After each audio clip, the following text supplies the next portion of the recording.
pessoal, sejam bem-vindos ao Viver Bem dessa semana. O tema do programa de hoje é o perigo da automedicação.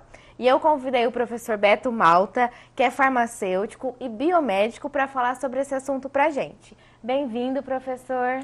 Obrigado, Júlia.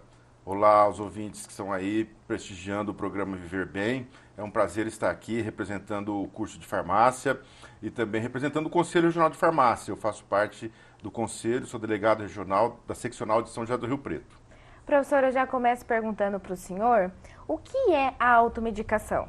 Bom, é importante a gente começar o programa definindo mesmo o que é uma automedicação, né? Então, a automedicação é a prática em que a pessoa utiliza o medicamento por um autodiagnóstico, né? Ou identificando alguns sintomas. Então, ela faz uso da medicação sem uma prescrição médica.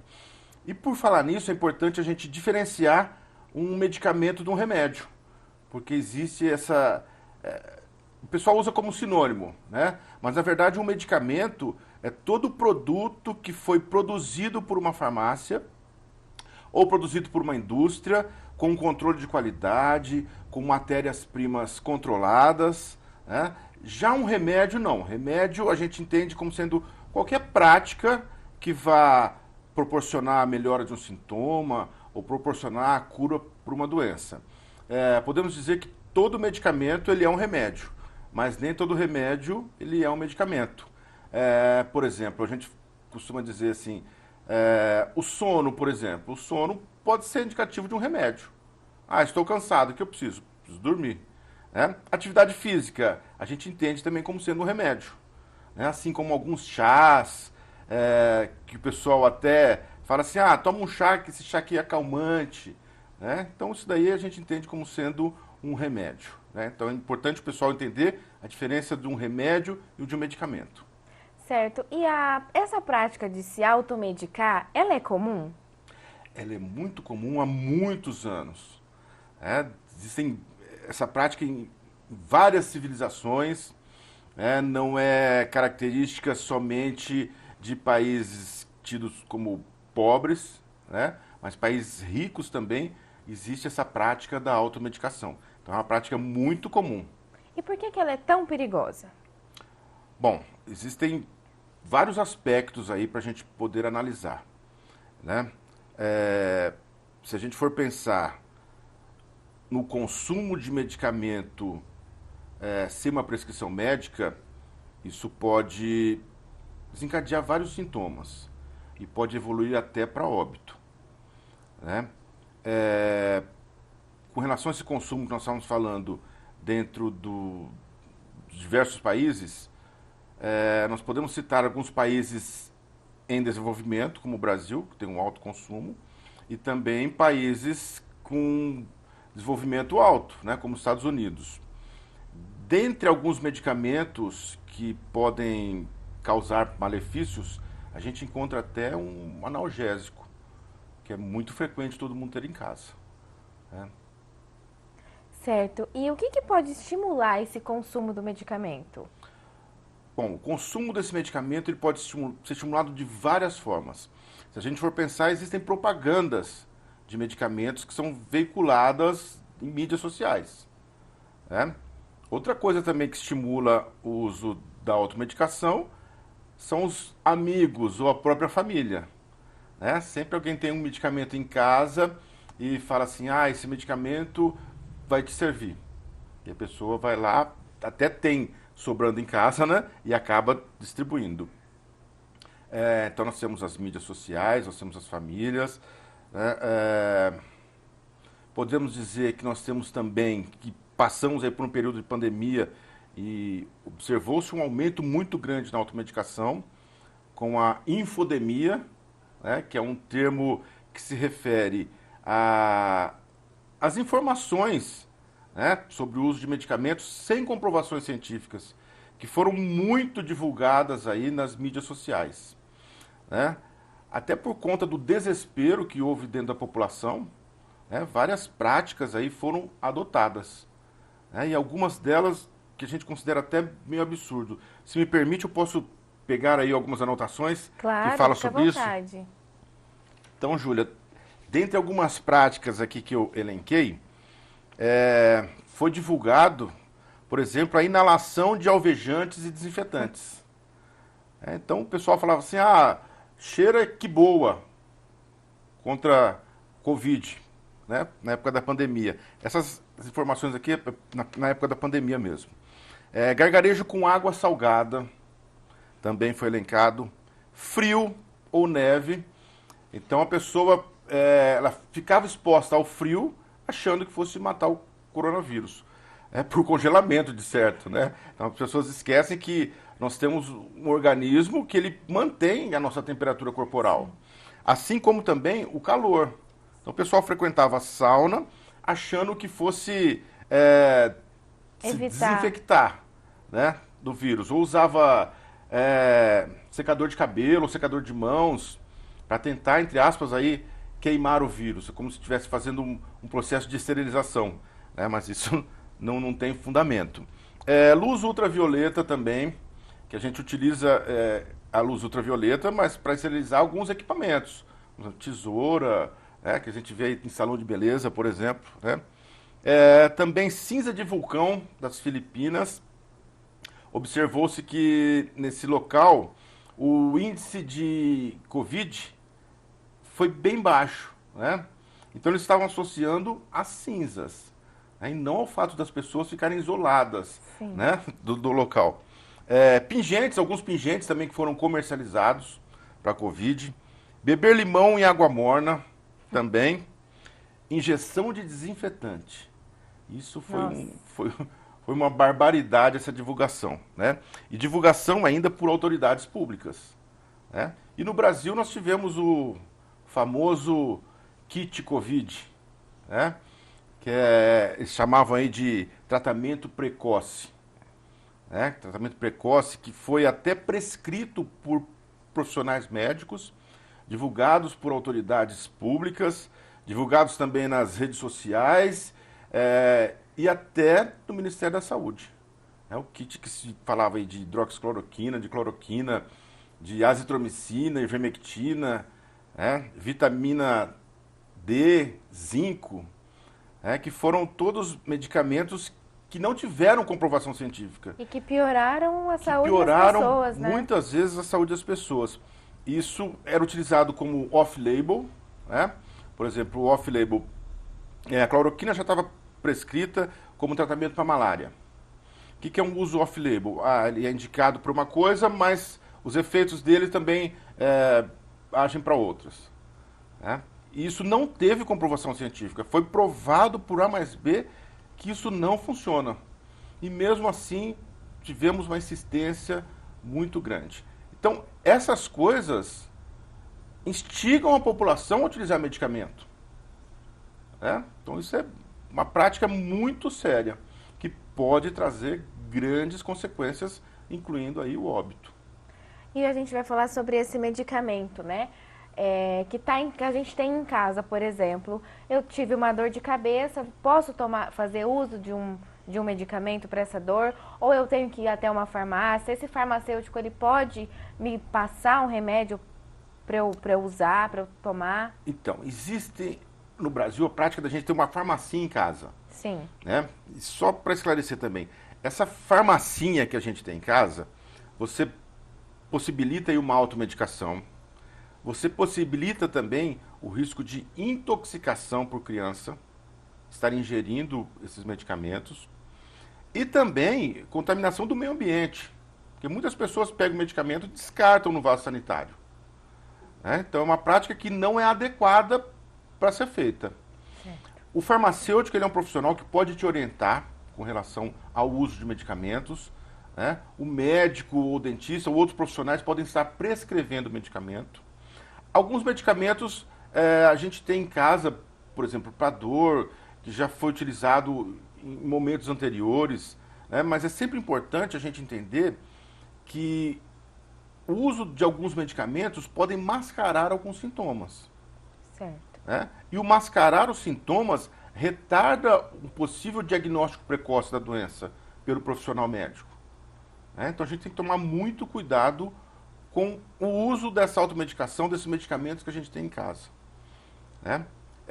Esses medicamentos isentos de prescrição, eles estão na farmácia, né? E é importante que as pessoas entendam que a farmácia ela é um ambiente de saúde, é um estabelecimento de saúde. A farmácia não é um comércio e o medicamento não é uma mercadoria, né? Então, apesar da gente observar que os medicamentos isentos de prescrição em algumas farmácias estão fora do balcão, lá tem um profissional que pode te orientar, com relação a interações medicamentosas, com relação à posologia. Medicamentos, por exemplo, um anti-inflamatório, quando você faz uso de um anti-inflamatório, ele pode causar uma série de consequências dentro do seu organismo. Comprometimentos hepáticos, comprometimentos renais. Um simples analgésico, por exemplo, vamos pegar aí a aspirina, né? Ela causa distúrbios de coagulação, né? Ela pode promover aí um quadro hemorrágico, né? E se você tomar uma grande quantidade, pode ser muito prejudicial, evoluindo até para um possível óbito. E em relação à questão das crianças, eu tenho uma filha. Ela tomou essa medicação de forma equivocada, errada. Qual que é a primeira coisa que eu tenho que fazer? Olha, o tratamento, vamos supor assim, não é caseiro, é direto para uma unidade de pronto atendimento, né? E lá eles vão tomar as medidas adequadas, certo? E aí também tem uma comunicação para os centros de intoxicações que existem. Por exemplo, no Brasil, a cada 4 horas tem uma notificação de uma intoxicação. E essa intoxicação não só por medicamento, vamos lembrar, né? Pode ser também por produtos de limpeza que estão em casa, armazenados de forma inadequada. E por dia, 6 registros de automedicação. Então o país gasta muito com o tratamento, né? Cuidando dessa automedicação. Então a gente tem que evitar no máximo essa prática de automedicação. Entendemos que em muitos locais do nosso país o acesso médico ele é difícil. Ele é difícil. Então, muitas vezes a orientação é feita por um outro profissional que não médico, por causa dessa dificuldade. Mas não é uma prática que a gente deve falar assim, isso é convencional. Não, tem um profissional habilitado para o diagnóstico, certo? O farmacêutico ele está lá para estar orientando sobre o medicamento, o profissional do medicamento.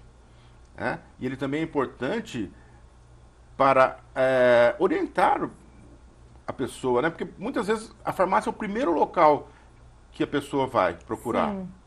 Então o farmacêutico estando lá, ele pode estar encaminhando para um profissional médico, né? Ou para outro profissional da saúde, para estar tratando de forma adequada. E como que é feito esse descarte do medicamento?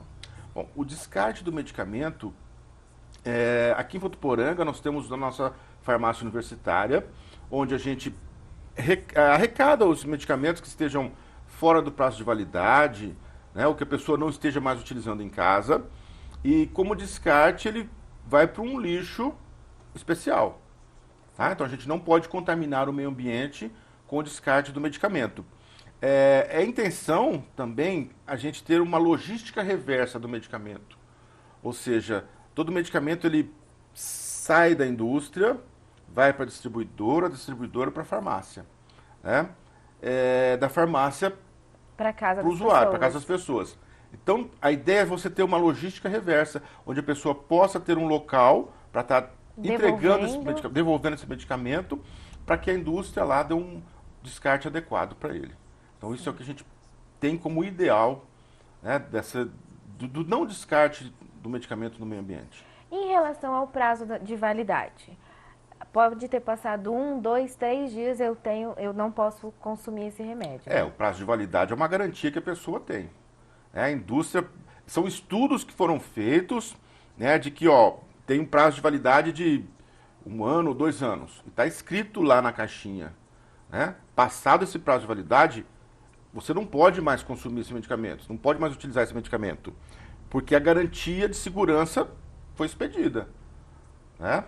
Então, assim, é prudente que, passado o prazo de validade, a pessoa descarte de forma adequada esse medicamento.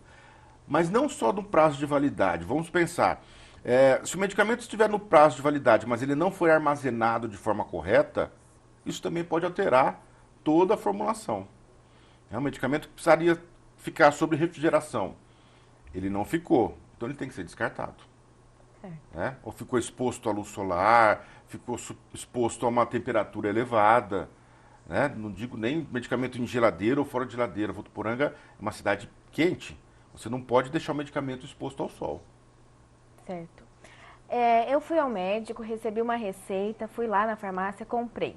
Usei todos os 5 dias, por exemplo, do antibiótico, mas sobraram alguns comprimidos. Esse medicamento eu posso doar para algum local, alguém? Para onde eu levo esse medicamento? Eu não vou jogar fora porque ele está dentro do prazo, assim. Tá correto, eu não abri a cápsula dele, tá lá na caixinha. Eu faço o que com esse medicamento? Então, esse medicamento você não poderia estar doando para ninguém, né? Porque assim, a gente não tem uma garantia de como é que esse medicamento foi armazenado. Entendi. Então, na nossa farmácia universitária, a gente pega muitos medicamentos, certo? Que as pessoas falam assim, não estou usando mais. Tudo bem, só que vai para o descarte. Infelizmente. Porque a gente não pode ter a garantia, não pode dar garantia de que ele foi armazenado de forma correta. E quando ele entra no processo de logística do medicamento, né, que é sair da indústria, pela distribuidora, pela farmácia, existe todo um controle nesse fluxo. Quando vai para casa da pessoa, né, do paciente, vamos dizer assim, esse controle ele se perde. Não tem como saber, Não tem como saber. Por mais que a pessoa fale assim, eu não usei esse medicamento, está aqui, está sobrando. E realmente isso é uma perda muito grande, né? Perda financeira para a pessoa. Né? Então, assim, nós temos que descartar. Né?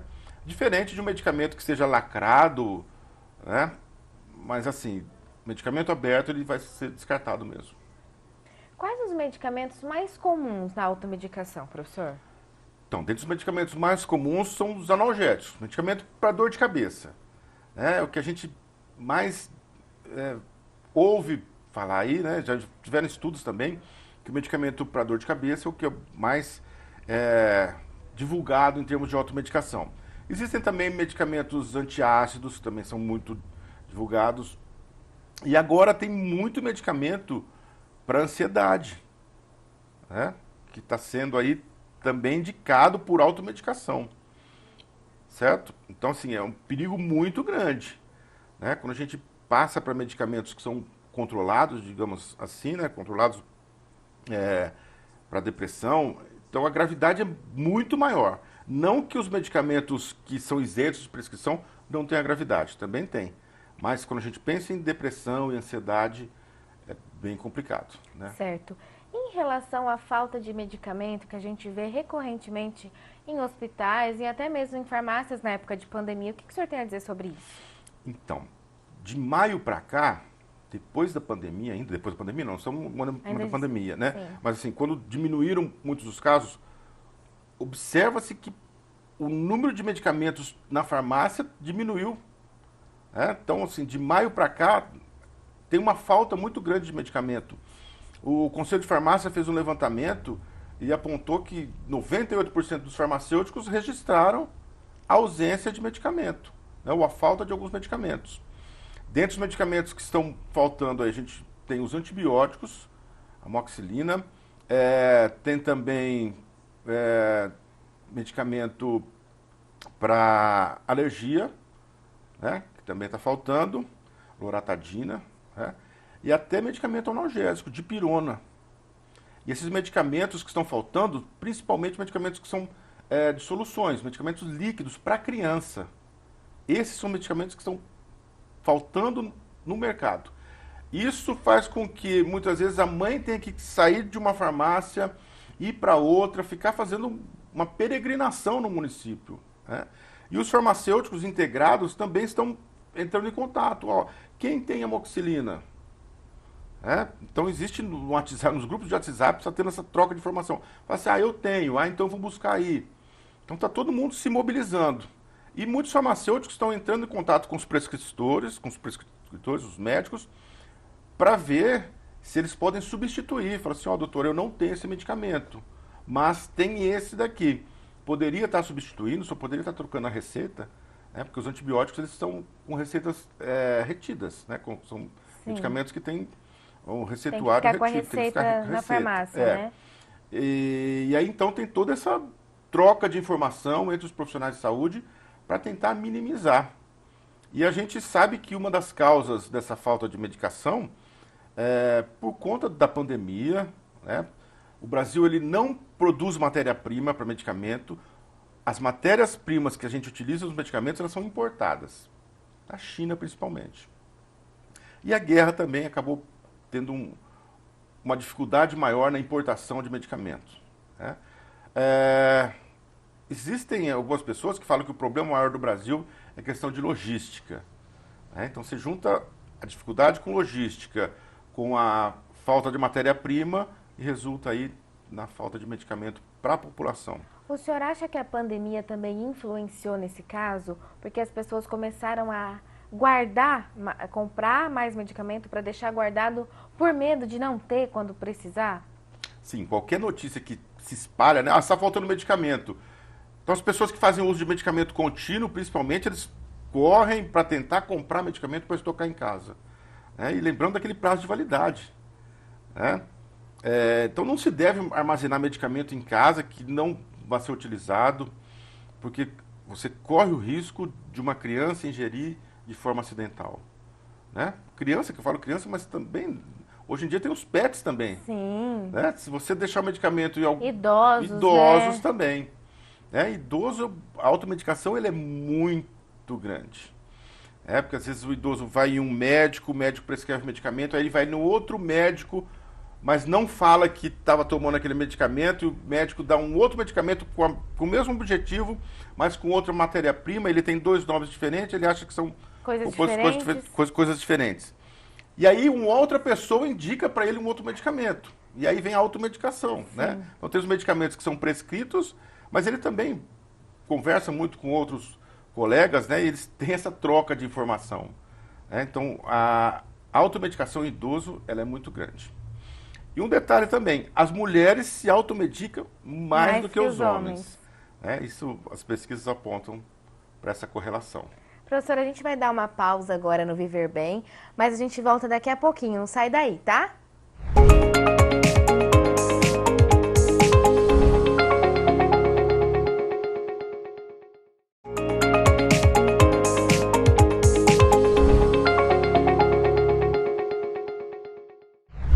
Pessoal, a gente está de volta com o Viver Bem dessa semana. A gente está falando sobre automedicação. Professor, fala pra gente por que o Brasil pode ser considerado um campeão em automedicação? Bom, com certeza o Brasil está entre os 10 países que mais tem essa prática com automedicação. Até dizem aí que de médico e louco todo mundo tem um pouco. Né? Então o Brasil está dentro desses 10 países. E a gente tem assim, o Brasil como um país em desenvolvimento, e não é somente países em desenvolvimento, como eu já disse no bloco anterior, países desenvolvidos como os Estados Unidos também tem um alto índice de automedicação, China, Japão, Alemanha, mas a gente precisa entender que o sistema de saúde de outros países é diferente do Brasil. Quando você tem uma automedicação no Brasil que te impacta em termos de saúde, quem paga por isso é o Estado. Em outros países que a gente não observa um sistema único de saúde, então se houver algum prejuízo para a saúde, quem paga é a própria pessoa. Então a gente tem que entender que essa prática de automedicação no país onera muito. São gastos aí cerca de 60 milhões com esse tratamento, né, para automedicação, com as sequelas que a automedicação pode trazer. Recentemente, né, professor, o Congresso estava querendo aprovar um projeto de lei que permite a venda de alguns medicamentos em supermercados. Eu queria saber do senhor qual que é a sua opinião sobre isso e também para o senhor trazer as referências da Sociedade Brasileira de Farmácia, né, em relação a esse assunto. Tá. Bom, Júlia, eu, Roberto Malta, coordenador do curso de farmácia e também delegado do Conselho Regional de Farmácia da região de São José do Rio Preto, o Conselho Regional de Farmácia do Estado de São Paulo, todos os conselhos regionais do Brasil, o Conselho Federal de Farmácia, a Associação Brasileira de Farmácias e Drogarias, a Federação Nacional de Farmacêuticos, somos contra esse ato de vender medicamento em supermercado, em padaria, em açougue, em quitanda, em qualquer outro lugar que não seja farmácia. Então, que fique muito bem claro. A Anvisa, que cuida da fiscalização, né, e rege as leis com relação a toda a linha de medicamento, desde a pesquisa, passando aí pela produção industrial, passando pela distribuição, chegando até a farmácia, ela também é contra a venda de medicamentos em estabelecimentos que não sejam farmácia, pensando em todo esse risco que possa vir a acontecer. Então foi retirado de urgência da pauta esse projeto de lei 1776 de 2019, que é um projeto de lei que fala que os supermercados podem estar vendendo medicamento. E é vendendo mesmo o termo que eles usam. Em nenhum momento eles estão preocupados com a saúde da população, alegando de que a população vai ter um acesso maior ao medicamento. Mas no Brasil nós temos uma farmácia para cada 3.300 pessoas. Então não é por falta de local para a pessoa comprar o medicamento. E uma outra coisa que eles alegam também é de que com a venda no supermercado, isso vai deixar o medicamento com preço mais acessível.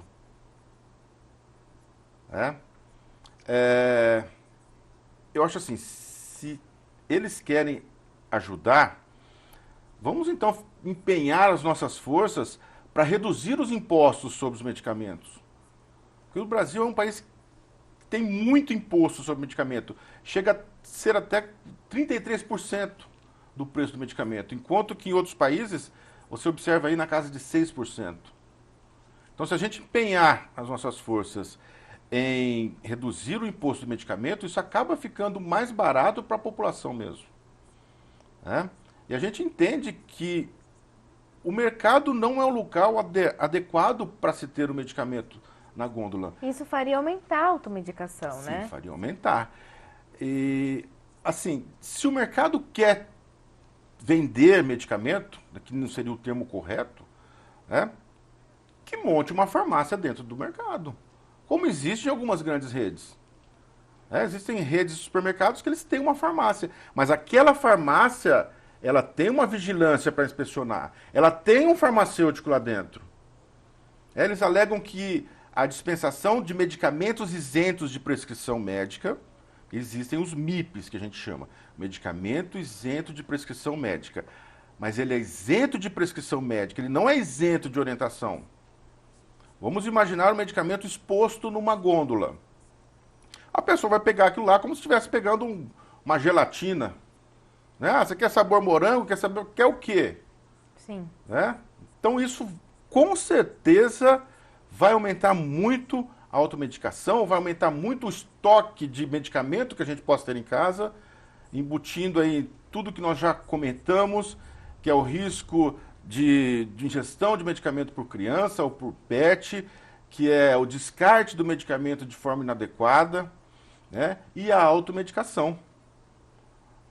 Então, no meu ver, se as redes de supermercados ou outros estabelecimentos comerciais querem ter medicamento para estar dispensando para a população, tudo bem, tenha, mas tenha dentro de uma farmácia no supermercado. E outra coisa, como seria o estoque desses medicamentos no supermercado? As pessoas não conseguem imaginar como é que seria esse estoque junto com outros produtos alimentícios. Então é um risco muito grande. E outra coisa, se o supermercado quer ajudar a população, vamos tentar baixar o preço das coisas que eles já têm. Pois é, né? dos Acho alimentos, né? Acho que seria o foco deles. Acho que eles falam assim, vamos quebrar o monopólio da farmácia, mas é sempre uma visão comercial, nunca pensando na saúde, em benefício da população. E os conselhos e os órgãos de classe farmacêutica brigam por causa disso. Não é monopólio, o conselho acaba defendendo a população. E não o comércio. E né? não o comércio. Então, que isso fique muito bem claro. Pode ter dispensação de medicamento? Pode, dentro de uma farmácia que esteja dentro do supermercado. Né? Mas aí vai ter uma fiscalização, vai ser tudo de forma correta, como ocorre em qualquer outra farmácia de um município. Certo. Professor, e o que poderia reduzir a automedicação? Bom, a automedicação ela poderia ser reduzida diminuindo essas informações que ocorrem nas mídias. Né? Eu acho que veicular informação que você não tem certeza, isso tem que ser definitivamente banido. Né? E outra, eu não sou o profissional para estar veiculando notícias sobre medicamentos dentro das redes sociais. Quando eu digo eu, assim, eu como cidadão. Certo. Né? Então essa prática ela tem que ser proibida. Agora, existe uma tendência muito grande que a gente já observa em outros países, que no Brasil tentou se implementar alguns anos atrás, que é a dispensação de medicamento fracionado. O que seria isso? O prescritor, o médico, por exemplo, outro profissional que vai prescrever medicamento, ele prescreve, você vai tomar esse medicamento 2 vezes ao dia por 5 dias. Ou seja, a pessoa precisa de 10 comprimidos. Então ela vai na farmácia com a receita e ela consegue comprar 10 comprimidos, que é o que ela precisa. Acabou o tratamento, acabou o medicamento. Eu acho que com o medicamento fracionado, isso iria diminuir muito a automedicação, porque as pessoas não teriam o medicamento armazenado em casa. O problema disso tudo é que as indústrias vão ter que se adaptar a isso. Né? Porque quando você fala em dispensar um medicamento unitário, naquele medicamento tem que ter todas as informações necessárias, como data de fabricação, prazo de validade. E quando a pessoa recebe os 10 comprimidos, ela também tem que ter uma bula também. Sim. Né? Então, essa logística de produzir o medicamento para que ele possa ser fracionado e dentro da farmácia também tem que ter um local adequado para ocorrer esse fracionamento, que você não pode abrir uma caixinha ali no balcão, cortar o medicamento e vender, né, dessa forma fracionado. Tem que ter um espaço físico adequado para isso. Né? Então, assim, isso poderia beneficiar muito a dispensação de medicamento fracionado, mas precisaríamos nos adaptar para essa nova realidade. Eu acredito que isso possa ser o futuro. Certo. Gente, o Viver Bem de hoje vai ficando por aqui. Professor, muito obrigada pela sua presença, viu? Eu que agradeço a oportunidade de falar um pouquinho da automedicação, falar daquilo que a gente gosta, né? Está representando o conselho, representando o curso de farmácia também da Unifeb. Eu gostaria que o senhor terminasse falando um pouquinho sobre a sobre a farmácia escola, para a população saber, né, quais são as atividades que são realizadas lá. Legal. Bom, a farmácia universitária da Unifeb, ela produz medicamentos manipulados, né? E nós também temos uma farmácia comunitária, onde a gente pode estar arrecadando medicamento que esteja fora do prazo de validade, um medicamento que esteja armazenado de uma forma inadequada. Então a gente pode estar pegando esse medicamento e dando um destino adequado para ele. Mas isso a gente só faz com os medicamentos que as pessoas têm em casa. Né? Não pode um outro estabelecimento ir lá e querer dispensar. Né? Então é só para pessoas que têm esse medicamento em casa. E nós estamos à disposição para estar orientando vocês lá na farmácia universitária sobre o uso correto de medicamento, né? Sobre possíveis interações medicamentosas. Eu estou tomando esse medicamento, tem problema? Lá na farmácia universitária a gente pode estar orientando vocês. Tá? Então convido a todos aí para estar comparecendo lá e tirando suas dúvidas. Tá joia, gente. Muito obrigada, viu, professor? A gente se vê na próxima semana. Beijos e saúde!